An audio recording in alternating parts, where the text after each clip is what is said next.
औज़ुबिल्लाहिमिनश्शैतानिर्रजीम बिस्मिल्लाहिर्रहमानिर्रहीम अस्सलामु अलैकुम वरहमतुल्लाहि वबरकातुह।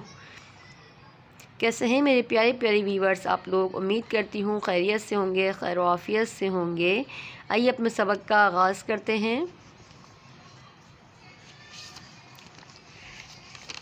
तक्की नंबर 6 हमारा चल रहा था। तफसीर से कुरान पाक पढ़ना चाहते हैं तो हमारा यूट्यूब चैनल अनमोल कुरान मदनी कायदे पे सर्च करें। वहाँ आपको डिटेल के साथ मखरज के साथ कुरान पाक की तालीम दी जाएगी। ऑनलाइन कुरान पाक पढ़ना चाहते हैं तो मुझसे रब्ता कर सकते हैं।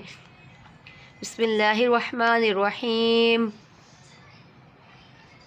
क़ाफ़ ज़बर क़ा, मीम ज़बर मा, क़ामा रा ज़ेरी क़मरी, काफ ज़ेर की, बा ज़बर बा, कीबा रा पेशरू कीबारू, हा पेशहू, शीन ज़ेर शी हुशी, रा ज़बर रा हुशीरा, क़मरी कीबारू हुशीरा।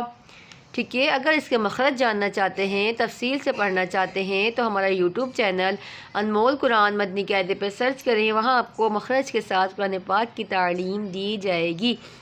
अपना बहुत सारा ख्याल रखें, दुआ में याद रखें। अल्लाह हाफ़िज़।